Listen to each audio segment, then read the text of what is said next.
ముంబైలో RBI governor Sanjay Malhotra మాట్లాడుతున్నారు. ఇప్పుడు లైవ్ చూద్దాం.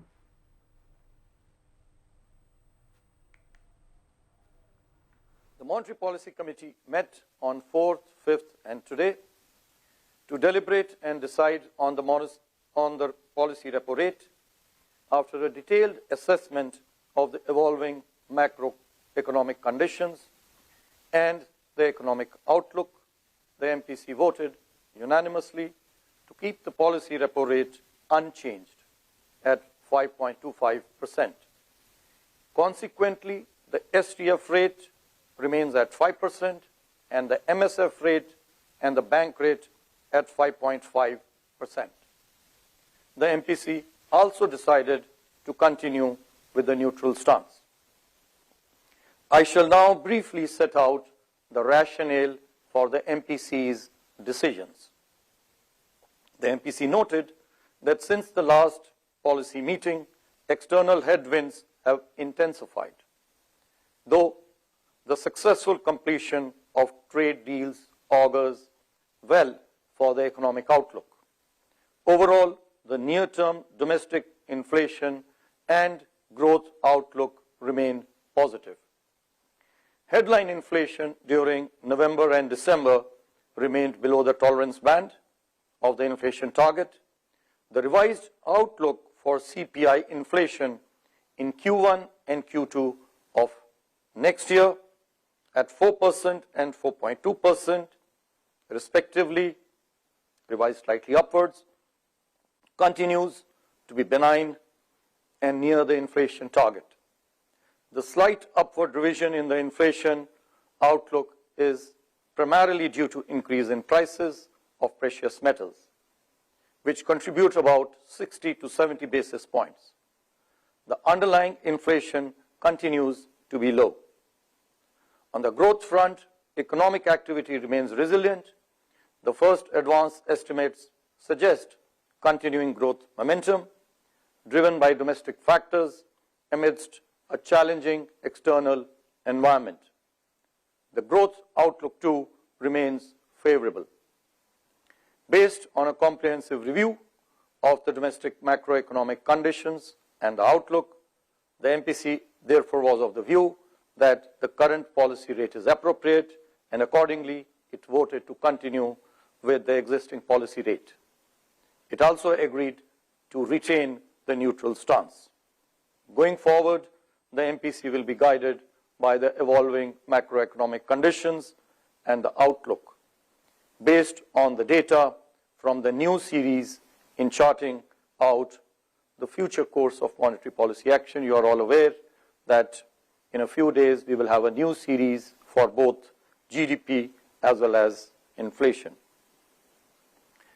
I will now dwell on the assessment of growth and inflation. First, growth.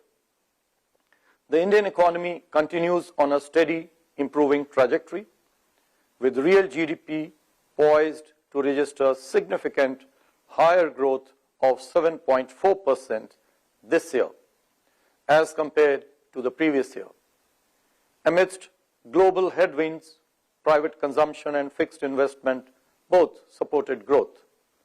Net external demand, however, remained a drag, with imports outpacing exports. On the supply side, growth in real GVA on the back of a strong contribution from the sector and revival in manufacturing activity is estimated at 7.3% this year. Going forward, economic activity is expected to hold up well in the next year. Agricultural activity will be supported by healthy reservoir levels, robust rabi sowing, and improvement in crop vegetation conditions. Improving corporate sector performance and sustained momentum in informal sector should boost manufacturing activity. Construction sector growth is expected to remain firm. Services sector should continue to be resilient with strengthening domestic demand. Early results from IT firms suggest an improvement in business activity. On the demand side, the momentum in private consumption is expected to sustain next year. Rural demand remains steady with improving agricultural activity and rural labor market conditions. Recovery in urban consumption should further strengthen with continued support from GST rationalization and monetary easing, among others. High capacity utilization, accelerating bank credit, conducive financial conditions, and government's continued emphasis on infrastructure should give an impetus to investment activity.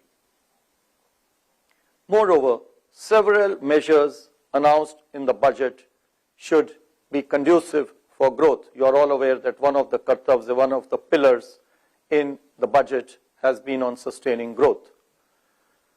The recently concluded India-EU FTA and the prospective India-US trade deal, along with several other trade agreements, will support exports over the medium term. Services exports should remain resilient. The spillovers emanating from geopolitical tensions, volatility in international financial markets, and shifting trade patterns pose risks in the outlook.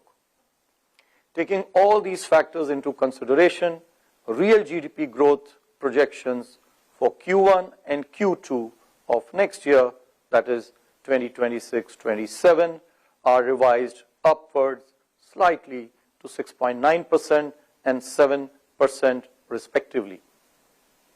The risks are evenly balanced. I may mention that we are deferring the projections for the full year to the April policy, as the new GDP series will be released later in the month. I now come to inflation.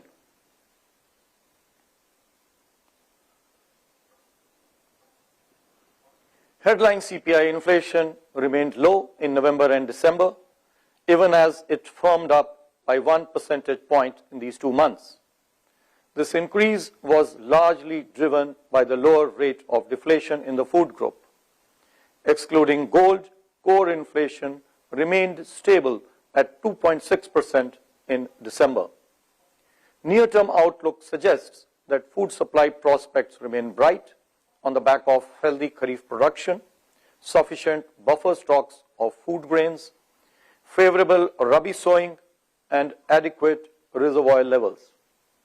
Core inflation, barring potential volatility induced by prices of precious metals, is expected to be range-bound. Geopolitical uncertainty, coupled with volatility in energy prices and adverse weather events, pose upside risks to inflation. In terms of the headline inflation trajectory, despite the anticipated momentum being muted, unfavorable base effects stemming from large decline in prices observed during Q4 of last year, that is 2024-25, would lead to an uptick in year-on-year inflation in Q4 this year. Considering all these factors, CPI inflation for this year, the current year 2025-26, is now projected at 2.1%, with Q4 at 3.2%. CPI inflation for Q1 and Q2 next year are projected at 4% and 4.2% respectively. Excluding precious metals, the underlying inflation pressures remain muted. The risks are evenly balanced. Again, in view of the impending release of the new CPI series on February 12, as I mentioned for growth, we will be presenting our CPI inflation projections for the full year 2026-27 in our next policy statement in April. I will now be talking about the external sector. Despite heightened uncertainty, global trade remained relatively robust. India's merchandise exports, supported by trade diversification efforts, grew by 1.9% year-on-year in Q3 25-26. Merchandise imports grew by 7.9%, during the same period, resulting in a widening of the trade deficit. Robust services exports and healthy inward remittance receipts would, however, keep India's current account deficit for the current year moderate and sustainable.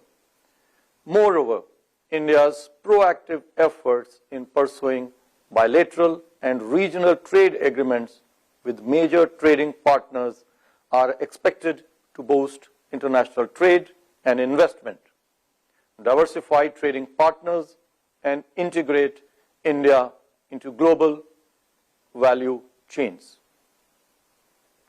Even on the external financing side, gross FDI to India increased at a robust pace during April to November 2025, for which we have data till now.